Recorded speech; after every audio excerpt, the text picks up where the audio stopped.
बच्चों ये वही है, लास्ट लेक्चर में अपने बात करी थी कि इलेक्ट्रोमोटिव फोर्स मतलब ईएमएफ और पोटेंशियल डिफरेंस में क्या डिफरेंस होते हैं दोनों के बीच में ना। तो पहले तो कल मैंने बात कर लिया था लास्ट वाले लेक्चर में कि it is the work done by a source in taking a unit charge once round the complete circuit. मतलब एक पूरे सर्किट में एक सिंगल चार्ज को पूरा घुमाने में जो वर्क डन होगा ना वो ईएमएफ का काम होता है, ठीक है ना।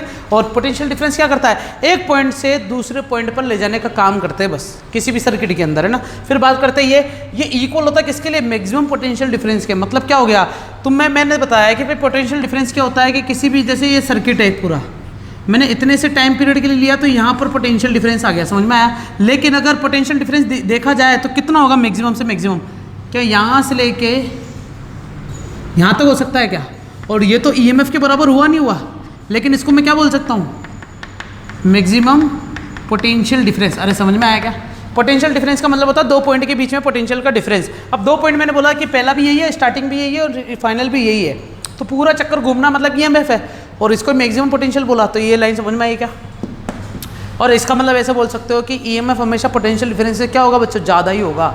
आगे आओ, ये हमेशा इससे क्या होगा बच्चों, कम होगा। फिर क्या लिखा हुआ मैंने, इट इज़ अ कॉज, मतलब ये कारण है, ये पोटेंशियल डिफरेंस खुद पैदा करता है, ईएमएफ पोटेंशियल डिफरेंस बनाता है। और पोटेंशियल डिफरेंस क्या है, ये इफेक्ट है किसकी वजह से, ईएमएफ की वजह से। ये है मेजर डिफरेंस, कुछ और भी है लेकिन वो अपन आगे चलते चलते पढ़ेंगे। जब रेजिस्टिविटी की बात आएगी, सर्किट कंप्लीट करेंगे, किरचॉफ पढ़ेंगे, तब ये सारी चीज़ें और उठ के आएगी, है ना। अभी इतना काफ़ी उतार लिया सारा बच्चों, ये उतार के रखना।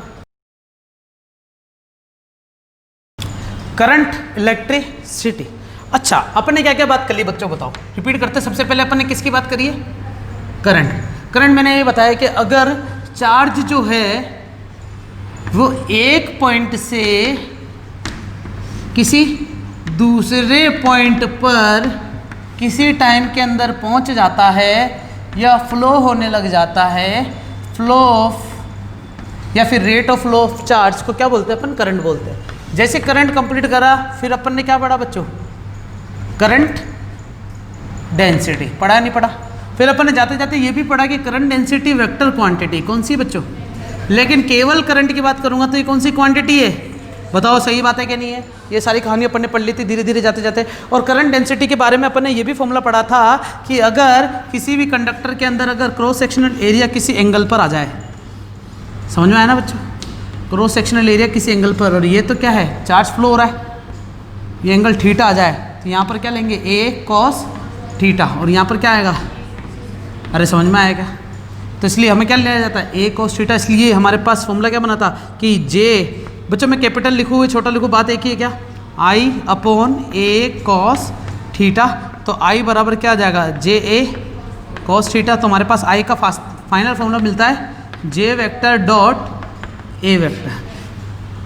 कैपिटल लिखो, स्मॉल लिखो, बात एक ही है, कैपिटल में भी लेके चल सकता है, स्मॉल में भी लेके चल सकता है, ठीक है। अपन ने कल लास्ट में जाते जाते ये बात कर ली थी।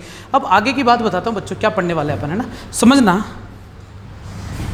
मान लेते हैं कि हमारे पास एक कंडक्टर है, क्या है बच्चों, हेडिंग बाद में बताऊंगा, पहले इसके बारे में समझना। कंडक्टर है और कंडक्टर की खासियत क्या होता है, फ्री इलेक्ट्रॉन होते हैं। अच्छा, फ्री इलेक्ट्रॉन होते हैं तो बच्चों सोचो क्या बनाया मैंने, ये सभी फ्री इलेक्ट्रॉन है, और फ्री है तो बच्चों फ्री है तभी तो फ्री है, समझ में आ रहा है क्या बोला मैंने बोला कि अगर ये फ्री है, फ्री क्यों बोला इनको, क्योंकि ये फ्रीली टू मूव है, किधर, किसी भी डायरेक्शन में। तो अपन ऐसा बोल सकते हैं कि ये किस में रहते हैं, रैंडम कंटिन्यूअस मोशन। अरे समझ सकते हो क्या।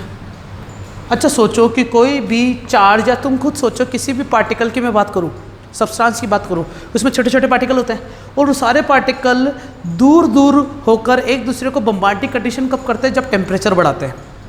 सही बात है कि नहीं है, कि किसी भी पार्टिकल के अंदर जो मॉलिक्यूल्स होते हैं, छोटे छोटे पार्टिकल होते हैं किसी भी सब्सटेंस के अंदर, वो पार्टिकल अव्यवस्थित या एंट्रोपी ज़्यादा कब होती है उनकी, जब उनमें टेम्परेचर बढ़ा दिया जाए।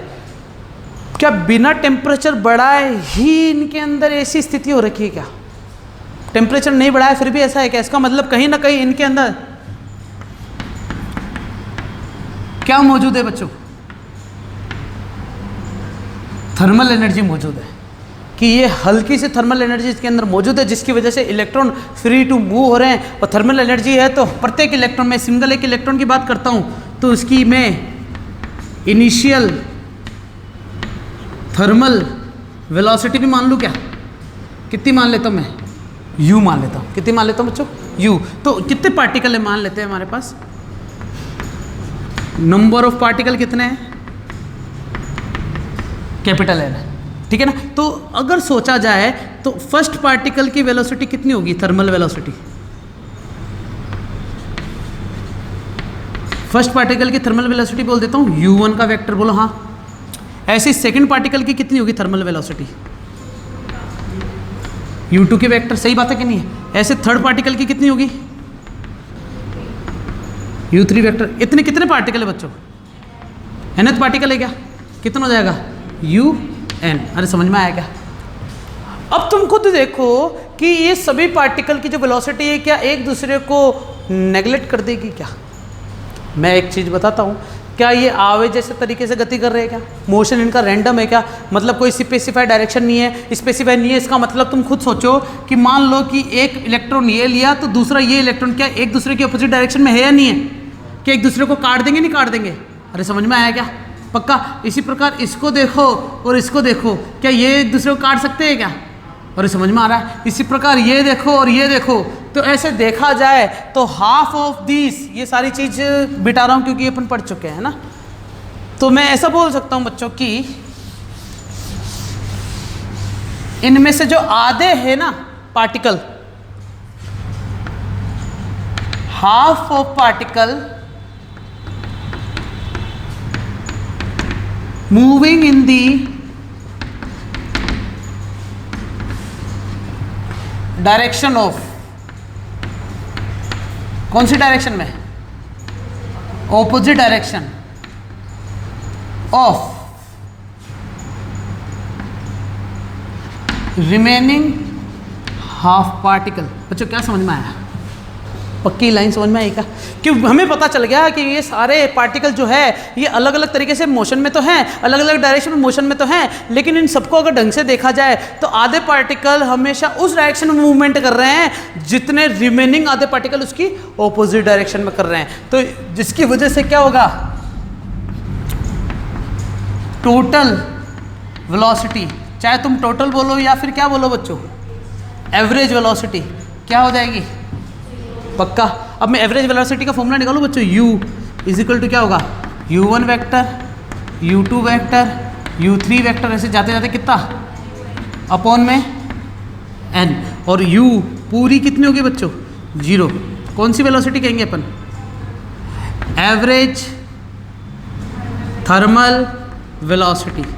ये कब की बात है बच्चों? जब सारे पार्टिकल जितने भी फ्री इलेक्ट्रॉन्स थे वो सारे अलग अलग तरीके से मूवमेंट में हैं। कौन कौन से अलग अलग तरीके से मैंने यहाँ लिख दिया बच्चों? Random continuous motion. क्या ये कभी रुकेंगे क्या? नहीं रुकेंगे। क्योंकि क्यों नहीं रुकेंगे? क्योंकि इनके अंदर क्या मौजूद है? थर्मल एनर्जी मौजूद है। क्या मौजूद है? जब थर्मल एनर्जी ही निकाल लूँ मैं तब तो ये पार्टिकल किसी प्रकार, ये इलेक्ट्रॉन नहीं मूव करेंगे, आ रही बात समझ में? लेकिन ये फ्री टू मूव है, मतलब किसी भी डायरेक्शन में जा सकते हैं। अगर मैंने ऐसा कर दिया कि इलेक्ट्रॉन मूव कर रहे हैं, मैंने तुम्हें बताया ना, आवेश अगर चलने लग जाए, चार्ज अगर चलने लग जाए तो करंट फ्लो होने लग जाता है। लेकिन ये चार्ज चल तो रहे हैं लेकिन अपनी इच्छा से चल रहे हैं क्या? अरे समझ में आ रहा है? मैं चार्ज को चलाना चाहता हूँ जिससे करंट मिले, क्या ये करंट फ्लो कर पा रहे हैं क्या? नहीं, क्योंकि ये चल तो रहे हैं लेकिन ये अपनी इच्छा से चल रहे हैं, अपनी इच्छा से नहीं चल रहे, अपनी इच्छा से, हमारी इच्छा से नहीं चल रहे। अगर मैं इनको ऐसा बना दूं कि ये हमारी इच्छा से चलने लग जाए तो क्या मैं इनके flow of rate of charge को करंट में बोल सकता हूँ क्या? आ रही बात समझ में? तो करंट निकालने के लिए मुझे बस इनको बातचीत करनी पड़ेगी, इनके पास जाना पड़ेगा कि क्या तुम हमारा साथ दोगे क्या? तुम वैसे ही आगे पीछे एक दूसरे को मारते रहते हो, आओ हमारे साथ। तो ये बोलेंगे हमारे में एकता नहीं है। तो एकता लाने के लिए इनके पास लेके आना पड़ेगा अनुशासन। अनुशासन मतलब डिसिप्लिन, और डिसिप्लिन लाने के लिए क्या करना पड़ेगा? एक सोर्स लगाना पड़े, बंदूकें ताननी पड़ेगी सामने, और वही सोर्स होगा पोटेंशियल सोर्स, ईएमएफ सोर्स। चल सकते हैं आगे? पहले ये उतारो, उतारो जल्दी उतारो। अब मैं इसमें एक चीज़ बताऊं कि मैंने एक चीज़ प्रूफ कर दी यहाँ पर कि एवरेज थर्मल वेलोसिटी क्या होती है बच्चों? 0 होती है, लेकिन स्पीड कभी 0 नहीं होगी। तो हेडिंग का नाम क्या है? थर्मल स्पीड है। मतलब थर्मल स्पीड कभी जीरो नहीं होती। पता है क्यों? मैं कारण बताता हूँ इसके पीछे। क्योंकि स्पीड कभी डायरेक्शन पे डिपेंड, जबकि वेलोसिटी डायरेक्शन पे डिपेंड। जब डायरेक्शन पे डिपेंड करती है तो मैंने बताया ना, ऑपोजिट और नेगेटिव डायरेक्शन वाले एक दूसरे को कट कर देंगे, जबकि स्पीड डायरेक्शन पे डिपेंड नहीं करते तो वो कट आउट नहीं होती, इसलिए स्पीड कभी जीरो नहीं होगी। स्पीड जीरो क्या होगी? केवल वेलोसिटी। अच्छा देखो, मान लो ये कंडक्टर है और मैंने क्या करा कि भैया ये इलेक्ट्रॉन जो था ये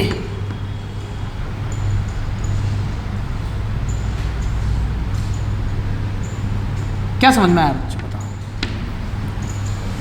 कि इलेक्ट्रॉन फ्री टू मूव है, अब कहीं पे भी मूव मारेगा ये तो कभी इधर जाएगा। अरे समझेगा? फिर कहाँ आया, फिर कहाँ आया, फिर कहाँ आया, फिर कहाँ आया, फिर कहाँ आया, फिर आया। समझ में आएगी चीज़? ऐसा ये रैंडम कंटिन्यूस मोशन करते रहते हैं और एक दूसरे को निरस्त करते रहते हैं। क्या करते रहते हैं बच्चों? निरस्त। अब मैं चाहता हूँ कि यार ये अपनी बात माने, अपनी बात माने, तो मैंने क्या कर दिया, इसको एक किससे जोड़ दिया बच्चों? अपन ने पोटेंशियल सोर्स से जोड़ दिया। क्या जोड़ दिया बच्चों? पोटेंशियल जोड़। तुम अगर जैसे ही मैंने पोटेंशियल सोर्स से जोड़ा तो अब ये ऐसा काम नहीं होगा, ये ऐसा काम नहीं करेगा। पता है क्या हो जाएगा? सुनना,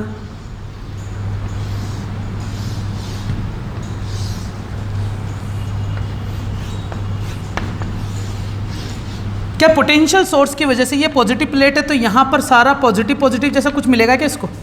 जिसकी वजह से क्या अंदर इलेक्ट्रिक फील्ड आएगी क्या? बोलो हाँ। अरे इलेक्ट्रिक फील्ड आई। सुनना, ये पॉजिटिव प्लेट है तो इस डायरेक्शन में क्या हो जाएगी बच्चों? इलेक्ट्रिक फील्ड आ जाएगी। कौन सी डायरेक्शन में? ये वाले डायरेक्शन में। तो जितने भी इलेक्ट्रॉन है वो कहाँ जाएंगे बताओ? क्या इधर आएंगे क्या? अरे सोचो, इधर क्यों आएंगे बताओ?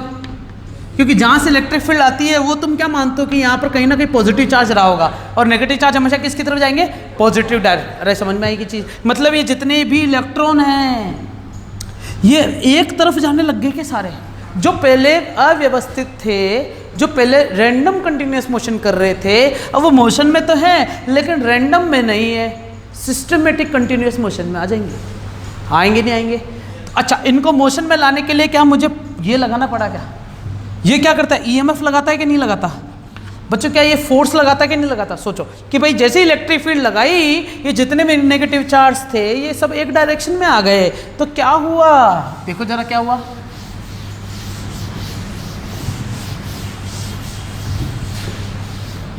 ये हुआ कि जितने भी अरे रे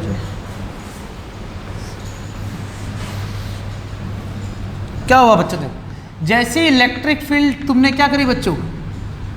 अप्लाई करी, तो जितने भी इलेक्ट्रॉन्स थे वो क्या करते बच्चों? Feel a force. और F बराबर क्या होता पता है ना तुम्हें? F बराबर क्या होता बच्चों? QE। तो यहाँ पर ये Q क्या है बताओ? क्या ये इलेक्ट्रॉन ही है क्या? अरे हाँ कि ना? और इलेक्ट्रॉन है तो इस पर चार्ज क्या नेगेटिव है क्या? तो माइनस का E लिख दूँ क्या? तो अब F क्या हो जाएगा? अरे समझ में आएगा? अब मैं बताऊं कि जितने भी इलेक्ट्रॉन मौजूद है क्या ये पार्टिकल ही है क्या? और पार्टिकल है तो इनका कोई ना कोई मास भी होगा क्या? मास है तो क्या मान लिया मैंने? अब सुनना, पहले भी ये अव्यवस्थित तरीके से थे लेकिन अब ये ऐसे हैं, ऐसे हैं, तो इसका मतलब इनको क्या फील हुआ बच्चों? एक फोर्स फील हुआ। फोर्स फील हुआ तो इसका मतलब मास इंटू, अरे समझ में आया क्या? मास इंटू, तो यहाँ पर क्या लिख दूंगा? M A is equal to minus का ई। तो एक्सेलरेशन कितना आ गया बच्चों बताओ? अरे समझे क्या? अरे पक्का बच्चों, एक्सेलरेशन कितना है? इतना। अब सुनना, मैं तुम्हें एक चीज़ बताता हूँ कि जैसे इलेक्ट्रिक फील्ड लगाई तो फोर्स फील हुआ, फोर्स फील हुआ तो मैंने एक्सेलरेशन निकाल लिया। हेडिंग बताता हूँ तब समझ में आएगा क्यों कर रहे इतना। मैं पढ़ाना चाहता हूँ बच्चों तुम्हें क्या? Drift velocity. क्या पढ़ाना चाहता हूँ? अब ड्रिफ्ट वेलोसिटी होती क्या है पहले ये समझ ले। मैं सुनना,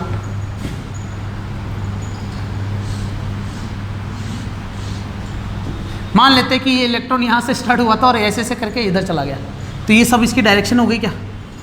अरे समझे? लेकिन जैसे इलेक्ट्रिक फील्ड लगाते हैं ना तो इसको पता चलता भाई पीछे से कोई फोर्स लगा रहा है, तो ये जा तो ऐसे ही रहा था लेकिन जाते जाते क्या हो गया? इसके साथ कांड हो गया बच्चों। क्या हो गया बच्चों? इसके साथ कांड। मतलब जो अब इधर होना चाहिए था वो कहाँ हो गया बच्चों? क्या पीछे हो गया क्या? इसे कहते हैं ड्रिफ्ट। क्या कहते हैं? ड्रिफ्टिंग। नाम तो सुना होगा तुमने, ड्रिफ्ट कभी नाम सुना है क्या? क्या होता है ड्रिफ्ट? कार को ड्रिफ्ट करते हैं ना फास्ट एंड फ्यूरियस में, पहले दूसरे सीरीज में ड्रिफ्ट सीखते हैं वो। तो ड्रिफ्ट का मतलब ये होता है कि कार के टायर घूमते रहे लेकिन कार आगे नहीं जा रही, कार उसी जगह पे रोल हो रही है, समझ रहे हो? ये होता है ड्रिफ्ट। तो इसका मतलब ये आगे पीछे नहीं जा रहा, ये अपनी पोजीशन से थोड़ा सा क्या हो गया? ड्रिफ्ट हो गया। तो मैं एक और एग्जांपल देता हूँ ड्रिफ्ट का। तुमने देखा होगा कभी बॉल को अपन जब ऐसे फेंकते ना ऐसे, तो वो आगे जाते जाते वापस पीछे आने लग जाती है। जब गोल घुमा के फेंकते तो अपनी तरफ रोल करके फेंकते ना बॉल को अपन, तो आगे जाती तो है, वो पीछे आ जाती है। यो होता ना, यो घूमता है, रोल करके वापस अपनी तरफ आता है, इसे कहते हैं ड्रिफ्टिंग होना। क्या कहना बच्चे? ड्रिफ्ट। तो ड्रिफ्ट का मतलब यही हुआ कि जितने भी चार्ज थे वो इस इलेक्ट्रिक फील्ड की वजह से ड्रिफ्ट हो जाते हैं। तो मुझे बस इसकी ड्रिफ्ट वेलोसिटी निकालनी है। अब सुनो बच्चों, मैंने क्या निकाल दिया? क्या एक्सेलरेशन निकालने के बाद वेलोसिटी निकालना आसान है या नहीं है? अरे यार समझ में आया? मैंने वेलोसिटी निकालनी है बच्चों। सुनना, पहले क्या इनके अंदर कोई वेलोसिटी थी क्या? जब मैंने ये नहीं लगाया था तब सोचो, जब मैंने वोल्ट सोर्स नहीं लगाया था तब क्या कोई वेलोसिटी थी क्या पार्टिकल्स में, इलेक्ट्रॉन्स में? थी। कौन सी थी? थर्मल।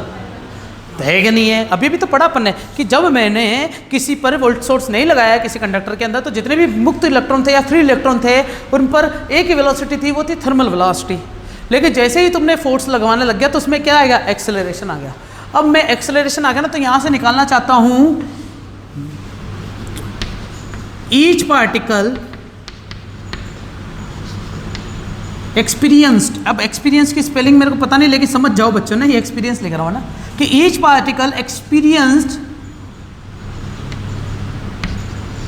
New velocity. सही बात है कि नहीं है? ड्यू टू, अरे समझ में आएगी चीज, अप्लाइड इलेक्ट्रिक फील्ड। अरे समझ में आया क्या? और तुम्हें पता बच्चों कि इनिशियल वेलोसिटी भी थी, इवन इनिशियल वेलोसिटी एग्जिस्ट, कि पहले से इनके अंदर इनिशियल वेलोसिटी तो थी, फिर उनको किसी ने बोला भाई तो चल ही रहा था, चल मेरे साथ चल, तो इनिशियल वेलोसिटी कुछ ना कुछ तो होगी। तो मैं एक बात बोलता हूँ बच्चों, फाइनल वेलोसिटी कितनी होगी बताओ? कुछ याद आ रहा है? u प्लस AT पक्का। अब मैं ऐसे सभी पार्टिकल का छोटा छोटा करके निकाल लूँ क्या? पहले ये उतारा डायग्राम मिटाने वाला हूँ। और नोट्स में देखते देखते भी चलना बच्चों ना, सब कुछ वैसे ही चल रहा है जैसे मैं पढ़ा रहा हूँ।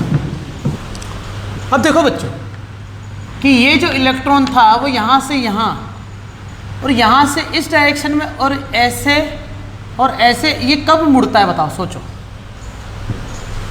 मैंने कंडक्टर की बात करी और इस कंडक्टर में ये इलेक्ट्रॉन की डायरेक्शन चेंज कब होती है? सोचो। हैं? क्या? टक्कर करके। क्या करके? टक्कर करके। बिल्कुल सही। मतलब जब तक वो कोलाइड नहीं करेगा दूसरे इलेक्ट्रॉन से तब तक वो रिफ्लेक्ट नहीं होगा। अब जब वो यहाँ से यहाँ तक रिफ्लेक्ट होके वापस आता है तो यहाँ से यहाँ आने में क्या सेकंड कोलिजन होगा क्या? इधर कितना होगा? ऐसे कितने कोलिजन करेगा हमें नहीं पता। इनफाइनाइट कोलिजन कर सकता है क्या? अरे समझ में आई नहीं। तो ये कोलिजन जो है, मैं इसमें एक चीज़ बताता हूँ कि जितने भी कोलिजन ये इलेक्ट्रॉन करता है उसमें 2 सक्सेसिव कोलिजन, जो 2 सक्सेसिव कोलिजन हुए ना, जैसे मान लो ये दोनों सक्सेसिव कोलिजन है ना, इसके बीच में जो टाइम इसने लिया है क्या उसको आराम मिला है क्या? सोचो। क्योंकि भेंटी मारना मतलब दर्द होना, फिर दूसरी भेंटी पड़ने से पहले के बीच में थोड़ा सा टाइम लिया नहीं लिया उसने, क्या उसको आराम मिला है क्या? इसको बोलते हैं, क्या बोलते हैं बच्चों? रिलैक्सेशन टाइम, जिसको किससे रिप्रेजेंट करते हैं बच्चों? टॉक से। किससे? टॉक। अच्छा, इसे बच्चों क्लैप्स्ड टाइम भी बोलते हैं ना। एक सिंगल क्लैप्स का मतलब होता है थोड़ा सा व्यतीत किया गया। व्यतीत मतलब जैसे मान लो तुम स्कूल के अंदर क्लैप्स करते हो 4 आवर्स, तो स्कूल के अंदर अपना व्यय कर रहे हो ना, तुम व्यतीत कर रहे हो, वो चीज़ होती है। तो उसने यहाँ से यहाँ तक आने में थोड़ा सा टाइम लिया, उस टाइम में क्या मिला इसको? आराम। तो इसलिए इसको क्या नाम दे दिया? Relaxation time. या फिर जो टाइम वो डिपेंड करता है, सॉरी, जो टाइम वो यूज़ करता है उस टाइम को क्या बोल दिया अपन ने? Claps time. अच्छा, एक चीज़ और मैं बताता हूँ बच्चों कि v, मेरे को क्या निकालना है एक्चुअली में? ड्रिफ्ट वेलोसिटी निकालना है। तो ड्रिफ्ट वेलोसिटी का मतलब होता है, पहले मैं निकालूंगा फाइनल वेलोसिटी ऑफ, पहले किसकी निकालूंगा मैं, फर्स्ट पार्टिकल की। कितना आ जाएगा, v1 is equal to u1 plus acceleration तो सब में सेम होगा, क्या टाइम ही तो चेंज होगा, अरे समझे क्या, और टाइम सॉरी वेक्टर कहाँ आएगा, एक्सीलरेशन। इसी प्रकार v2 की वैल्यू कितनी होगी सोचो, समझे क्या, पक्का। और v3 की वैल्यू कितनी होगी, ये टो1 टो2 टो3 क्या है, ये हर पार्टिकल के बीच में रिलैक्सेशन टाइम जो सक्सेसिव पार्टिकल है ना उसके टाइम को बताता है। फिर ऐसे जाते जाते vn कितना हो जाएगा, बच्चे समझ में आया, ऐसे सबका एवरेज निकाल लूँ क्या निकालू, सबका एवरेज, तो v1 प्लस v2, वो वाली चीज़ मिटा दो बच्चों, उतार लियोगे ना।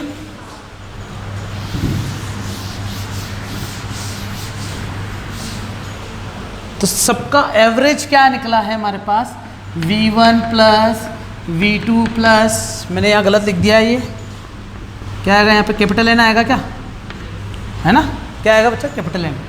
v3 ऐसे जाते जाते, क्योंकि कितने पार्टिकल माने थे अपन ने, अपॉन में क्या आएगा, यही क्या होता बच्चों, vd, और vd क्या है, ड्रिफ्ट वेलोसिटी। क्योंकि ड्रिफ्ट वेलोसिटी में किसी सिंगल इलेक्ट्रॉन का नहीं निकालूंगा, मैं तो पूरे सिस्टम की बात करूंगा ना, कि पूरे सिस्टम में सभी इलेक्ट्रॉन कितना ड्रिफ्ट हुए हैं, ये मेरे लिए काम की बात होगी, वही ड्रिफ्ट वेलोसिटी होगी। आ रही बात समझ में, ठीक है। तो ये ड्रिफ्ट वेलोसिटी बराबर u1 प्लस a टो1, समझ में आया क्या, प्लस u2 प्लस a टो2, सही है क्या, प्लस u3 प्लस a टो3, चलता रहेगा क्या, कब तक, un plus a to n, upon में क्या है, पक्का बच्चों।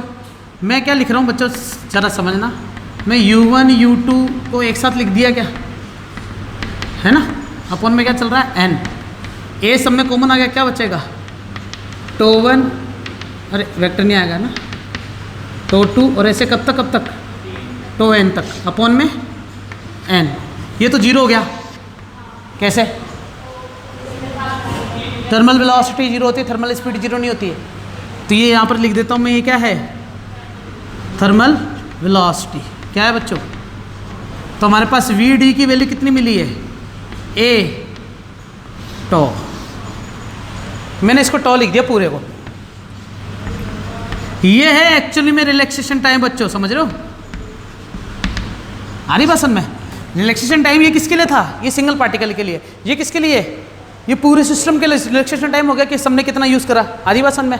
अभी भी बच्चों तुम्हें याद होगा कि मैंने a की वैल्यू पहले से निकाल रखी है, यही क्या, तो यहाँ पर ड्रिफ्ट वेलोसिटी का नया फॉर्मूला मिला है हमारे पास, क्या, माइनस का e टो अपॉन m, और e बाहर इसलिए रखा क्योंकि वेक्टर केवल इसी पे आएगा, ठीक है ना। ए फॉर्मूला और बन गया क्या, ये कब, जब मैंने a की वैल्यू रख दी बच्चों, a पहले निकाल चुके थे ना, कोई टेंशन वाली बात।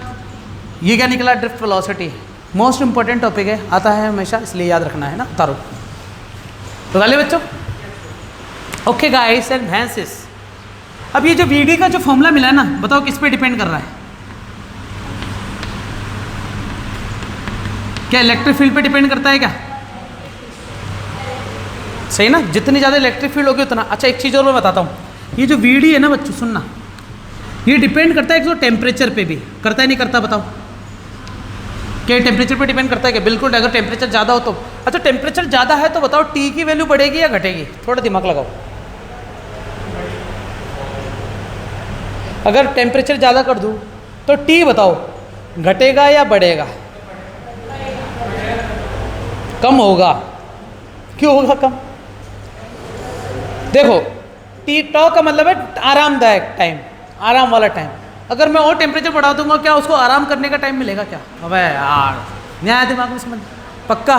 तो ये टॉ की वैल्यू डिपेंड, अब मैं तुम्हें बताऊं, ये जो ड्रिफ्ट वेलोसिटी है ना, डिपेंड करती है किस पे, प्रॉपर्टी ऑफ मटेरियल, बिहेवियर किसके साथ, टेम्परेचर के साथ, कि वो मटेरियल की जो प्रॉपर्टी है वो टेम्परेचर के साथ क्या बिहेव दर्शाती है, अगर टेम्परेचर के साथ उसका बिहेवियर पॉजिटिव है तो टॉ की वैल्यू कम होगी, अगर टेम्परेचर के साथ नेगेटिव है तो टॉ की वैल्यू ज़्यादा होगी। ये लाइन लिखी हुई है, पढ़ के देखो नोट्स में, इस फॉर्मूले के जस्ट बात देखो, एक बार देखो,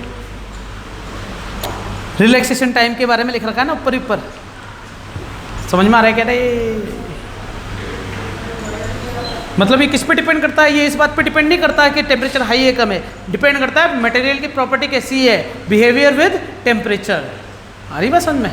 आगे चल सकते हैं बच्चों। ओके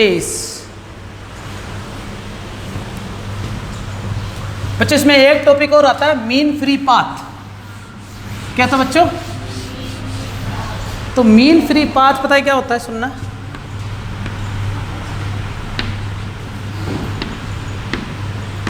मुझे ये बताना है कि जितने भी पार्टिकल ड्रिफ्टेड हुए हैं, ड्रिफ्टेड होने के बाद फाइनल पाथ क्या मिला उनको, है ना? मेरा ये कहने का मतलब है, तो तुम्हें पता है कि ड्रिफ्ट वेलोसिटी कितनी है? वीडी। अगर वीडी को मैं किससे मल्टीप्लाई कर दूं? उस टाइम से जिसमें से उसने आराम करा है। तो तुम्हें पता है बच्चों, वेलोसिटी इनटू टाइम क्या डिस्टेंस को बताता है, डिस्प्लेसमेंट को बताता है? बताता नहीं बताता?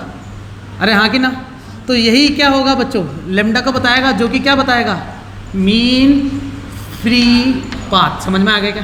पाथ का मतलब डिस्प्लेसमेंट ही तो चाहिए मेरे को, और डिस्प्लेसमेंट क्या होता है? Velocity into time. तो यहाँ पे वेलोसिटी कौन सा लेंगे? ड्रिफ्ट। टाइम कौन सा लेंगे? टॉ। कौन सा वाला? रिलैक्सेशन। उतारो नोट डाल के जल्दी से, यही लिखा हुआ है क्या? मैंने dx छोटे से एक एरिया की बात कर रहा हूँ, और ये क्या है बच्चों? टोटल लेंथ है, कि मतलब यहाँ से कितना चार्ज फ्लो हो रहा है, मेरे को ये निकालना है कि कितना चार्ज फ्लो हो रहा है। तो जरा सोचो कि हम मान लेते हैं कि इसमें जितने भी फ्री इलेक्ट्रॉन मौजूद है, कौन से बच्चों? Free electron. तो मैं यहाँ लिखता हूँ number of free electron per unit volume कितना है? Small N. मैंने पर यूनिट वॉल्यूम के बताया नंबर ऑफ इलेक्ट्रॉन कितना है, तो टोटल नंबर ऑफ इलेक्ट्रॉन कितने हो जाएंगे?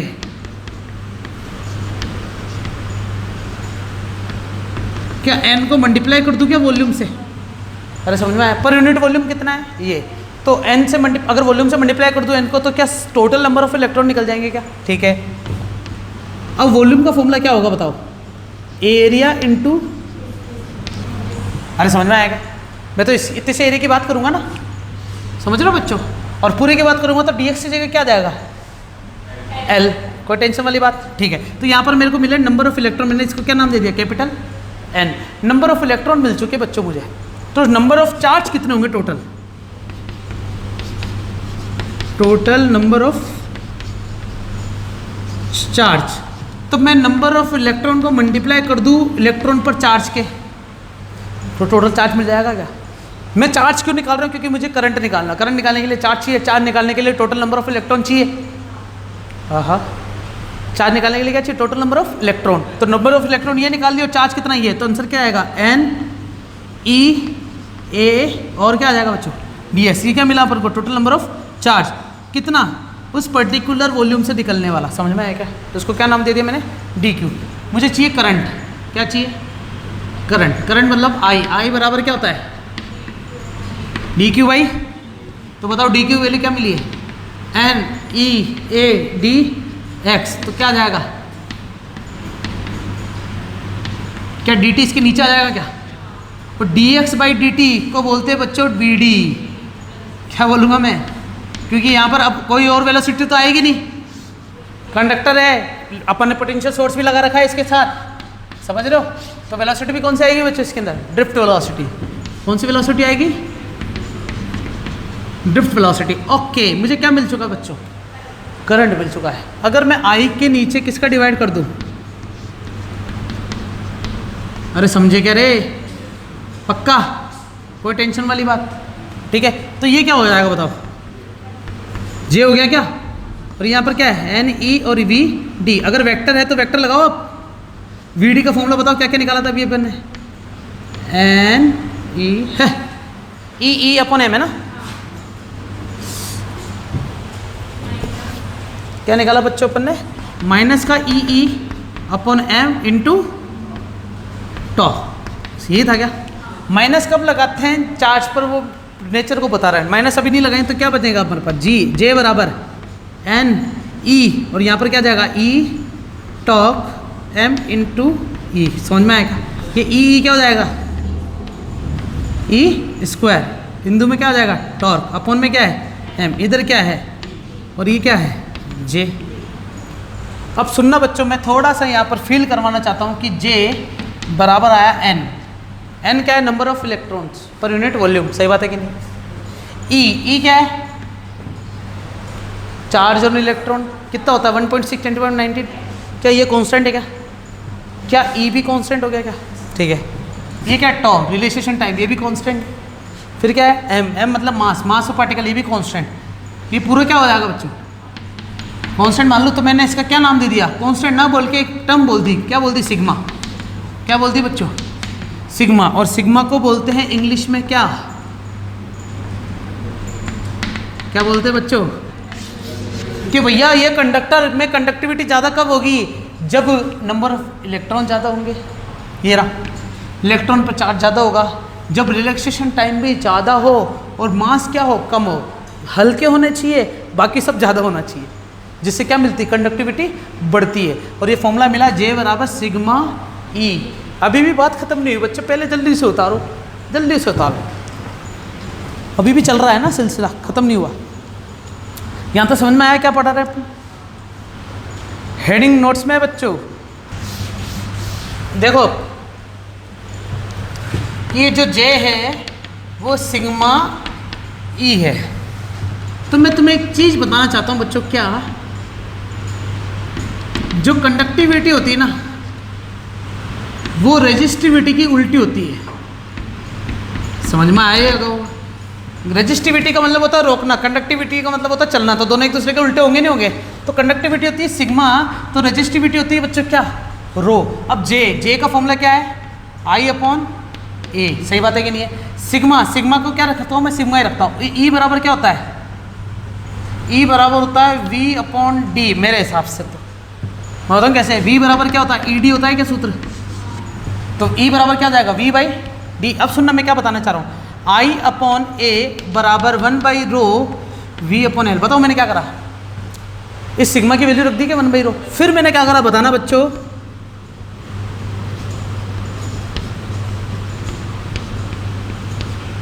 बताओ मैंने क्या करा, आई को इसके नीचे ले गया, रो एल को ऊपर ले गया क्या, और वी बाई एल जो वी बाई जो आई है, सुनना रो क्या है रेजिस्टिविटी, एल क्या है लेंथ ऑफ द वायर, और ए क्या है एरिया ऑफ द वायर। इसका मतलब जो भी वी अपॉन आई का रेशियो जो होगा ना वो हमेशा क्या होगा बच्चों कांस्टेंट होगा। क्या होगा बच्चों कांस्टेंट। और इसी कांस्टेंट को नाम दे दिया गया बच्चों क्या,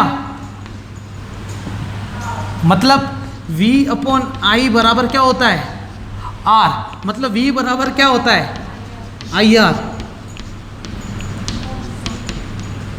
कुछ नया पता चला, अपन ने 10th क्लास में ओम्स लॉ कैसे पढ़ा था कि किसी भी कंडक्टर में करंट फ्लो करने पर उसमें जो पोटेंशियल होगा वो डायरेक्टली प्रोपोर्शनल होगा अप्लाइड करंट के, प्रोपोर्शनलिटी का सिंबल का कांस्टेंट आएगा आर।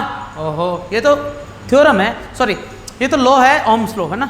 लेकिन मैंने क्या करा, ओम्स लॉ को प्रूफ करा है।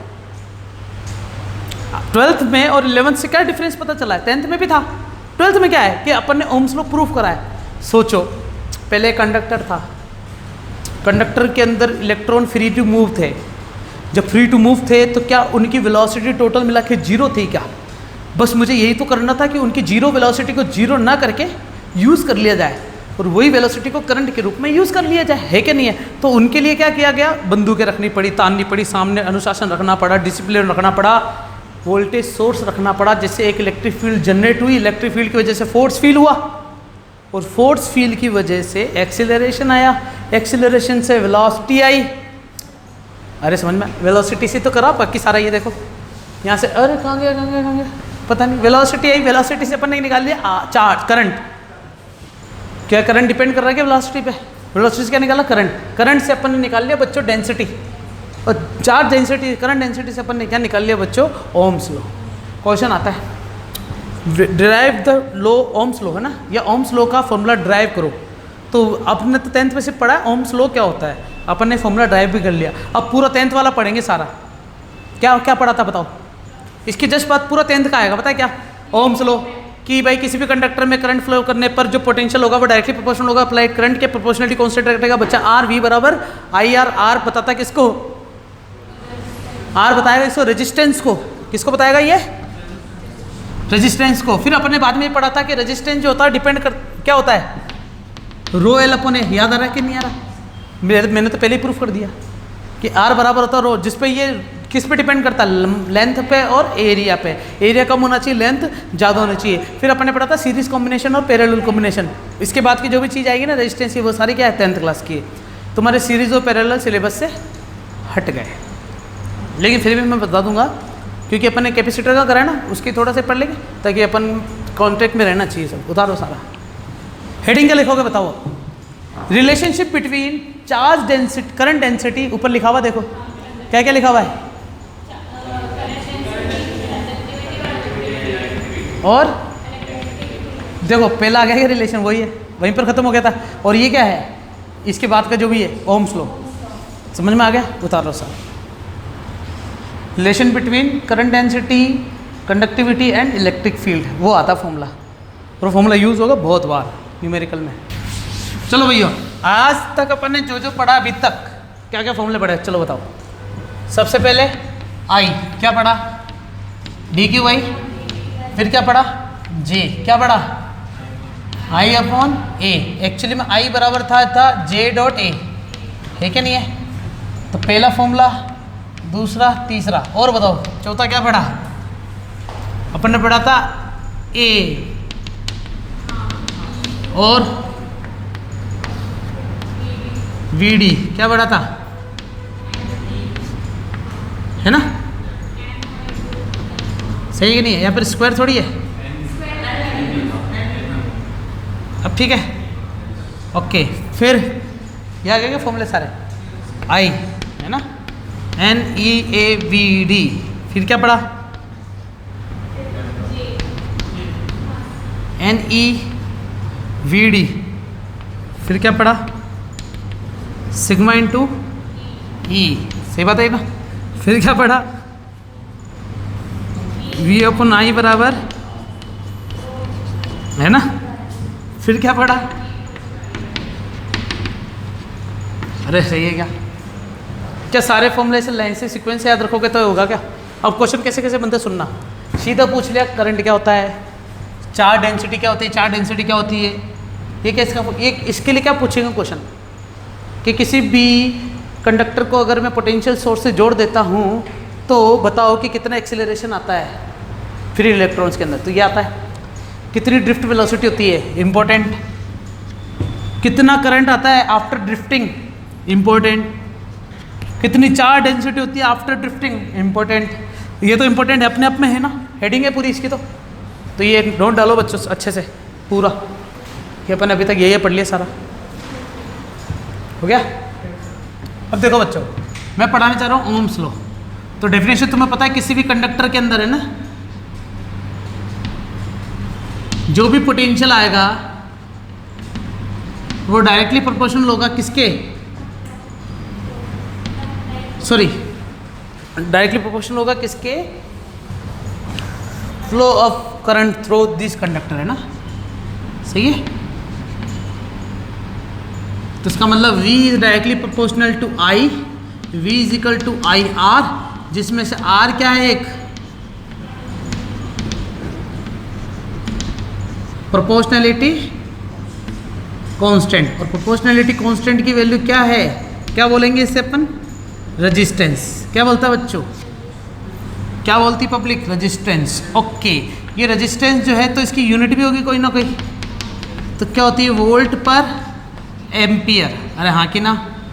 और वोल्ट पर एम्पियर को क्या बोलते हैं? ओम। कौन है ये? ओम। ये रहा। वोल्ट पर एम्पियर को क्या बोलते हैं बच्चों? ओम। तो 1 ओम की डेफिनेशन क्या होगी बताओ?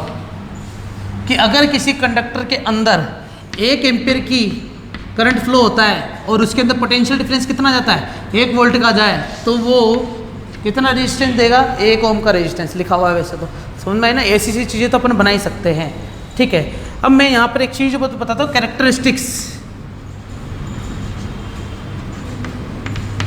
कि भैया हमें पता है कि अगर ये V है और ये I है तो V और I के बीच में हमेशा क्या डायग्राम बनेगा, प्रोपोर्शनलिटी। ये इंपॉर्टेंट है बच्चों तुम्हारे प्रैक्टिकल पॉइंट ऑफ व्यू से। क्या अब स्टार्ट होता है बच्चों अपने 12th क्लास के प्रैक्टिकल्स। सबसे पहला प्रैक्टिकल है ओम्स लॉ 12th क्लास का, चाहे आरबीसी लो चाहे सीबीएसई लो कोई भी बोर्ड लो, सबसे पहला प्रैक्टिकल क्या है बच्चों, ओम्स लॉ। उसमें पता क्या करना पड़ेगा तुम्हें, एक सर्किट कंप्लीट करना पड़ेगा। देखो मैं बताऊं, क्योंकि अगर मैंने ये इतनी बड़ी डेफिनेशन लिखी ना तो इस डेफिनेशन के लिए सर्किट भी बनाना बहुत जरूरी है। कैसा बनेगा देखना,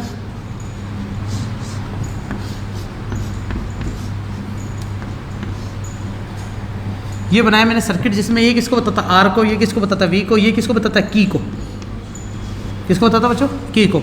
ये पॉजिटिव ये नेगेटिव, तो यहाँ पर क्या फैल रहा है, करंट फ्लो हो रहा है। तो V इज इक्वल टू क्या होगा बच्चों, आई आर। एक चीज़ और समझना, मैंने तुम्हें बताया था बच्चों जब अपन ने कैपेसिटर के अंदर एनर्जी स्टोर करना पड़ा था तब भी यहाँ पर करंट फ्लो करवाया था, रेजिस्टेंस के अंदर खत्म हो जाता है, बाद में सिर्फ सीधा किस में चला जाता है, कैपेसिटर के अंदर चला जाता है ना। आओ वापस आओ इस रिपीट में कि इसके अंदर की क्लोज तब मानी जाती है, ये की क्लोज मानी गई, पहले की क्लोज नहीं थी, तब करंट फ्लो होगा यहाँ पर। ठीक है, क्या फ्लो हुआ बच्चों, करंट फ्लो हुआ। अब प्रैक्टिकल क्या करना सुनना, ये है आर बी, क्या है बच्चों, क्या होता बताओ आर बी, ये रेजिस्टेंस बॉक्स, क्या होता बेटा, ये रेजिस्टेंस बॉक्स। मतलब ये वो बॉक्स है जहाँ से तुम रेजिस्टेंस निकालते हो, तो तुम्हें रीडिंग लेनी पड़ेगी अलग अलग रेजिस्टेंस पर। क्या लेनी पड़ेगी, अलग अलग रेजिस्टेंस पर। मतलब रेजिस्टेंस की वैल्यू चेंज करने पर V और I में क्या चेंज आता है, ये ग्राफ बनाना है, तो देयर इज नो चेंज। समझ में आ रहा है, हमेशा क्या चलता है, कांस्टेंट चलता है। V डायरेक्टली प्रोपोर्शनल आएगा I के, अगर तुम्हारी वैल्यू सेम नहीं आ रही तो उसका मतलब कहीं ना कहीं तुमने एरर करी है, बस वही एरर तुम्हें फाइंड करनी पड़ती है। हारी बात समझ में, ये है पूरा ओम्स लॉ। उतारो बच्चों, गोल्डन की पॉइंट्स दे रखे हैं ना, एक बार उस पर गौर करें, खोल लो एक बार समझने। पहला पॉइंट क्या लिखा हुआ है, 1 एम्पियर ऑफ करंट फलाना डीम का। अच्छा, इसमें क्या लिखा हुआ है, 1 एम्पियर का करंट फ्लो होगा, मैं ही बताता हूँ साथ साथ, है ना। देखो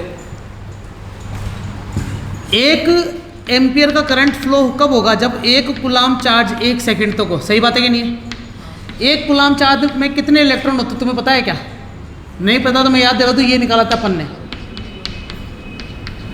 6.25 × 10⁻18 इलेक्ट्रॉन, है ना। फिर दूसरा क्या लिखा हुआ है, electric field outside the current carrying conductor is zero. मतलब बाहर पड़ा हो तो इलेक्ट्रिक फील्ड जीरो है और अंदर है तो कुछ ना कुछ है। वो अपन ने डेरिवेशन करते करते निकाली थी V/L V/D, सही है ना। आओ वापस, current is a scalar quantity but current density is vector quantity. ये वही है पुराना, अभी तक अपन ने जो पढ़ा ना ये सारी चीज़ें है। तीसरी लाइन ये वाला मैंने बता रखा तुम्हें, ठीक है। आगे टर्म्स दे रखे बच्चों, थर्मल स्पीड की वैल्यू क्या क्या होती है, मीन फ्री पाथ क्या होता है, थर्मल स्पीड क्या होती है, ये कितना होता है, ये कितना होता है बच्चों। इसमें इससे ऊपर एक लिखा हुआ है, order of free electron density conductor 10⁻28 electrons पर, मतलब पर यूनिट वॉल्यूम के अंदर कितने फ्री इलेक्ट्रॉन होते हैं, 10⁻28 फ्री इलेक्ट्रॉन होते हैं। और अपन ने अभी निकाला था ना पर यूनिट वॉल्यूम में कितने इलेक्ट्रॉन होते हैं, तो अपन ने मान लिया था कि भैया n इलेक्ट्रॉन है, और वो n की वैल्यू क्या होती है बेसिकली 10⁻28। आगे थर्मल स्पीड की वैल्यू क्या होती है, मैंने बताया ना थर्मल वेलोसिटी 0 होती है, जबकि थर्मल स्पीड की वैल्यू 0 नहीं होती है। तो कितनी होती है वो बता रखा है, देखते जाओ।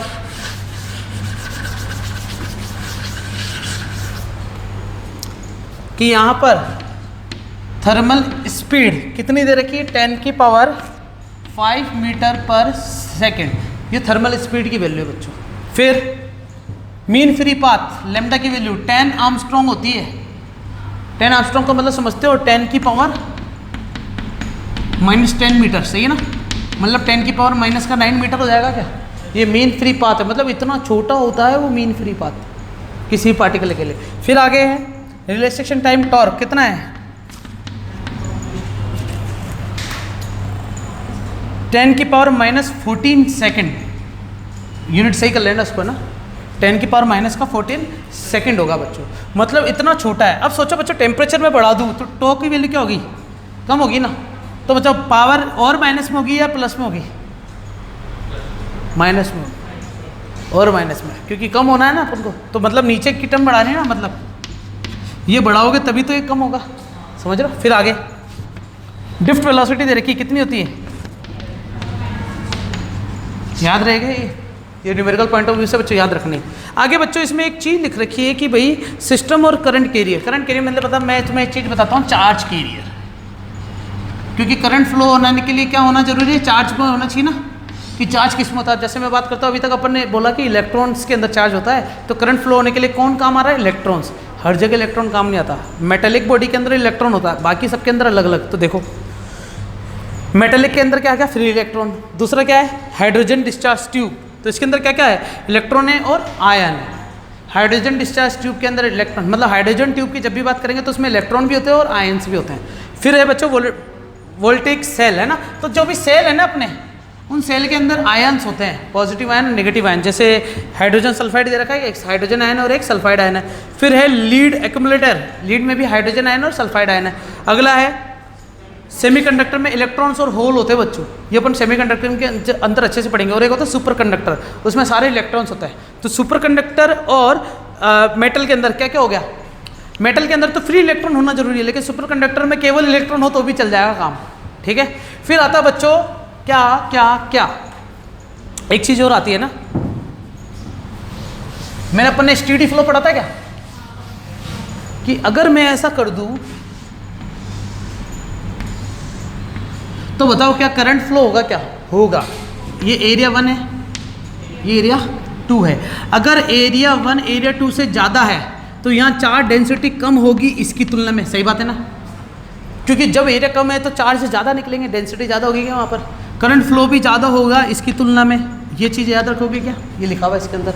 और हाँ, अगर तुम्हें स्टडी करना है, स्टडी का मतलब यहाँ पर I1 और I2 की वैल्यू क्या होनी चाहिए, सेम होनी चाहिए, तभी तो स्टेडी फ्लो कहलाता है, कि यहाँ पर भी वही करंट है जो एंड पॉइंट पर है। तो इसके लिए बच्चों एक फॉर्मूला याद रखना, हमने I का फॉर्मूला पढ़ा था, I बराबर क्या होता है, J इंटू A, सही बात है कि नहीं। तो I1 बराबर क्या हो जाएगा, J1A1, और I2 बराबर क्या हो जाएगा, J2A2। अगर मैं चाहता हूँ ये स्टेडी में जाए तो इसका मतलब I1 की वैल्यू किसके बराबर होनी चाहिए, I2 के, मतलब J1A1 की वैल्यू किसके बराबर होनी चाहिए, J2A2 के। ये न्यूमेरिकल करने का काम आएगा बच्चों। उतारो सारा, आज के लिए इतना काफ़ी है, बाकी बातें अगली क्लास में।